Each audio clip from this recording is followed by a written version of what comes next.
is your host, Katie, with Dark Humors of IT. Thanks for tuning in again this week. This week, we'll be talking about hiring, retention, and then the differences between employees, contractors, and consultants, and when you know that you need to hire a consultant over hiring an employee. So last week, we left off with a little joke. The joke was, why do programmers use keyboard protectors? So for those of you who didn't get it, it's so they can have safe hex. So for today's episode, we're going to talk about hiring, retention, the difference between employees, contractors, and consultants, and the differences, most importantly, between an employee and a consultant and when it's time to hire one. So hiring. What are the costs of hiring agencies and headhunters to find your ideal candidate? So the cost of headhunters and agencies can be extremely spendy for small to mid-sized businesses. When considering a headhunter or an agency, it's important to consider how they'll be charging you and what they'll cost you in the long run. On average, headhunter agency will charge you about a 20 to 25% fee of that placement salary. In the case of a computer systems analyst, so we've got the average salary according to the Bureau of Labor Statistics is $90,920 annually. So that would be an additional $18,000 to $23,000 to the salary that you're already paying them, and that's not even including the benefits if they're a full-time employee. This is one of the most common terms when it comes to contracts between recruiting agencies and businesses, or they may charge you a percentage of what that contractor's hourly rate is. Using the same example above, the analyst makes on average $43.70 per hour.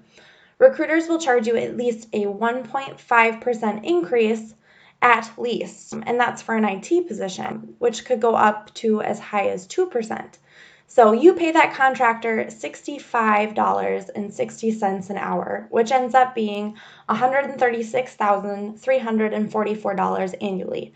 And you really paid the agency $45,424 for that employee. Another form is called contingency recruiting, which is where the contingency of them only being paid when the recruiter finds you a candidate. With this form of agreement, recruiters will find a candidate resume to put on their desk instead of above par resumes. And we don't want to sacrifice quantity over quality. So have you determined your hiring budget? According to Glassdoor, the average company in the U.S. spends about $4,000 for a new employee and taking about 52 days to fill a position. On average, small businesses will spend 40% of their working hours on tasks that do not generate income, such as hiring. Getting out to career fairs can cost you anywhere from $125 to $225 per fair, and that doesn't include the materials for the event, time, lodging, and other expenses. When creating a hiring budget, it's important that first plan the positions that you will need and what types of employees you'll be employing or anticipate needing throughout the year. A new hire cost, retention rate, costs related to retention, recruiter's salary, job board fees, events, and updating your career page. Your career page is the single most important item when it comes to hiring and should always be relevant and up to date, whether you update it or you outsource it. Be sure to factor in these items during creation of the budget. If you do not currently have a budget in place, I recommend using a standard template that can be found online. If you find that you or a small HR team are excessively going over budget, I definitely recommend that it be time to invest in software that can cut down your time by 80%, such as Toggle Hire. This application is extremely inexpensive in comparison to a hiring agency or a headhunter, and will cut down the time spent on tasks to find your ideal candidate. Now, any savvy business understands that the bread and butter of their ROI in recruitment comes from retaining top employees' tenure. Companies that spend the cycle playing catch-up for filling positions as fast as they're losing them, and losing thousands are greatly affecting the bottom line. I will let you in on a secret though. If you are unaware, retention of employees starts with your hiring process. I know, this sounds like common sense, right? But a lot of people don't look at all aspects of their candidates, and the facts are that most businesses don't follow through with these tiny crucial steps, and it is super important to look at all aspects of your candidates. Employee retention. Employee retention refers to the ability of an organization to retain its employees. For organizations to thrive in today's economy, finding and retaining the best employees are vital. When trying to retain top talent, small businesses and nonprofits have to compete with large organizations. Large corps have larger budgets and usually better benefits, and benefits play a very large role in employee retention. People like options, and they like the options that fit their personal needs, which greatly varies from employee to employee. So, to no surprise, no matter what type of retention, whether voluntary or not, it does have a negative impact on morale, productivity, and company revenue.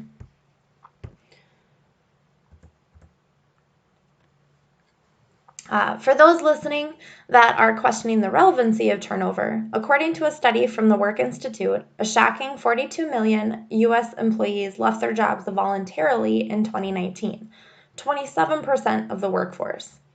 This was an increase of over 2 million in 2018, which we saw 40 million voluntary departures and an increase of over 88% since 2010 per PeopleKeep.com. Turnover varies per the wage and the role of the employee, but according to a CAP study, average costs to replace an employee are as follows. Roughly 16% of an annual salary to replace low-end jobs, 20% of the salary for mid-range jobs, and up to 213% for highly educated and executive positions. This is because it can take anywhere from 8 to 27 weeks before a new hire reaches full productivity, and that is not including the average time the position remained unfilled. So what is the real loss of an employee? This can be a combination of any and all items, such as separation costs. This will be severance pay, unemployment, continued benefits, the time spent processing a termination and conducting an exit interview, hiring costs, which would be advertising, interviewing, screening, hiring new employees. We've got onboarding and training, which is the management time and training, which comes to be about an average of $4,000 to $5,000 per new hire. We've got lost productivity, on average that 8 to 26 weeks, depending on the job grade and salary. So you can review the above numbers for the percentage based on the position that you're looking at. We've got lost engagement in the company, other employees who lose productivity and experience disengagement in the business and become burnt performing duties that the previous employee did in addition to their own. Customer service errors. So new hires are prone to making errors and they're less apt to efficiently resolving issues. We've got personal development costs. So this will be the time and effort and cost that you put into developing that previous employee, which ends up being roughly 10 to 20% of that employee's salary. The cultural impact. So when somebody leaves, people start asking questions and they start asking why. Lost company knowledge and tools. So every employee takes their knowledge, their procedures, and their contacts with them. Another large issue comes to reporting. So tracking and the lack of reporting around the above key items to track costs over time. It's important to have reports and tracking your costs so that way you can better budget annually for these items and prevent them by investing in other key areas. So what are some tips on preventing and tackling retention rate? So first we'll start with the calculation of retention, which the calculation of retention is the number of employees left during a given time period. You can use generally a 12-month time period, if not less.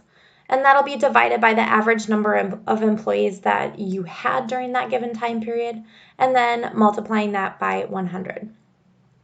Also, benchmark your retention rate over the time against industry standard.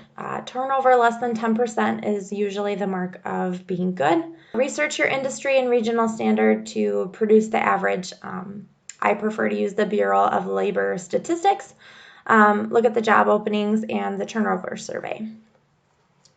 Use retention strategies. Don't guess. Do the research. Try one new initiative at a time. Track the progress and success rates of those initiatives and adjust as needed. Don't assume that your employees are happy. Onboard orientation programs. So people who have experienced a structured and lengthy orientation program were 69% more likely to stay with the company for at least 3 years. Be sure that they receive the training, the resources, and mentoring that they need to succeed in their job on the first year. And conduct exit interviews. So in exit interviews, the top reasons that respondents give for leaving their jobs are 22% at career development, 12% at work-life balance, 11% at a manager's behavior, 9% at compensation and benefits, and another 9% for well-being. Pay attention and definitely give out those exit surveys, and then focus on the areas that need to be worked on. So what does it take to keep quality employees, and who are they? Don't be afraid to ask questions. Are they a culture fit? Does their personality fit within the current team? What does their demeanor tell you? Would you let this person represent you or represent your company? Review their social media presence prior to requesting an interview. And don't be afraid to ask those common questions like that, why they want to work for you. You'll know whether or not they're looking for a job by their response. Let your team in on the interview process and take their opinions into high consideration. Cohesiveness is important within the team and cannot be achieved if they don't get along with your new hire. So once you find this unicorn employee, let's focus on how we're going to keep them. So open the lines of communication. Ask your employees what they want. This can be done through anonymous surveys, suggestion boxes, recognition programs for innovation. Not all the suggestions are going to be great, right? But at least you're addressing it, you're giving them praise and implementing the good ideas that they do have, and then they'll feel like you're listening to them. Create meaningful experiences.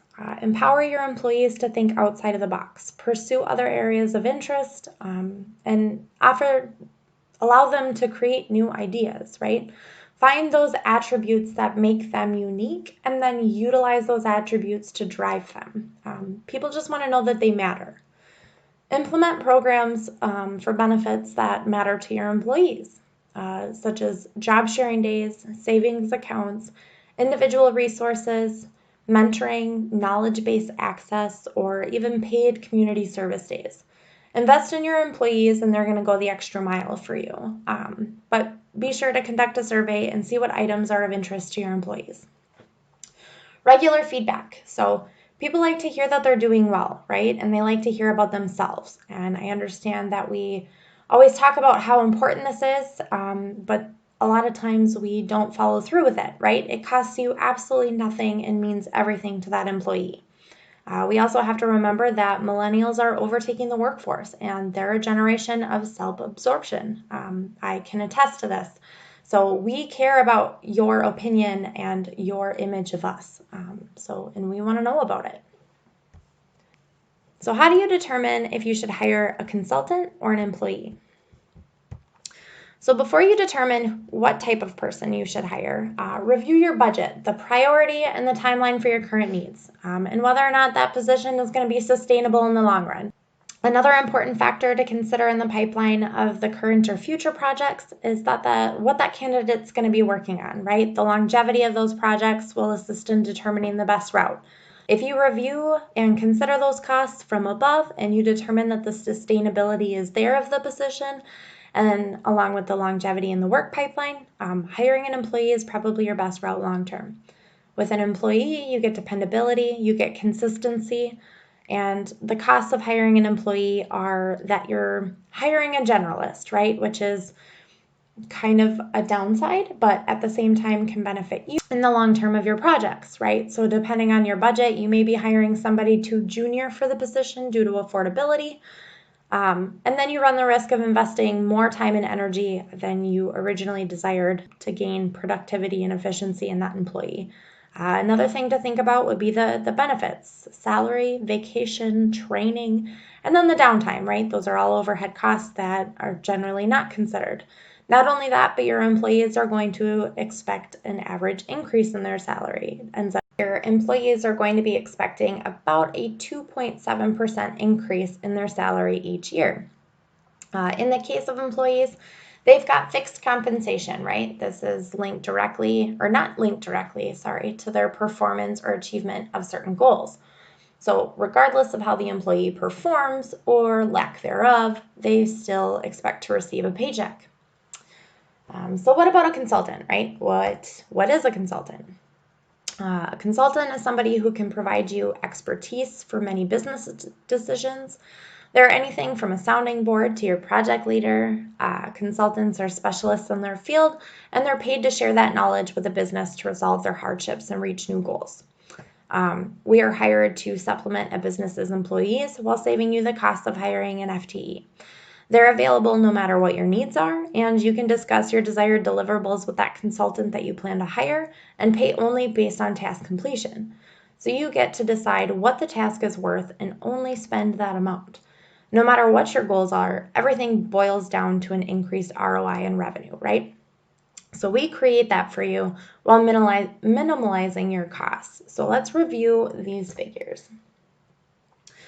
So using the same sample of that average salary for the computer analyst, that $90,920 annually, or $43.71 per hour, what this doesn't include is that your insurance ends up being 12 to 15% of their salary. You've got 401k, that's anywhere from 2 to 3.5%. Payroll taxes are 7 to 9, and employee bonuses that are 3 to 7%, depending on the overall package.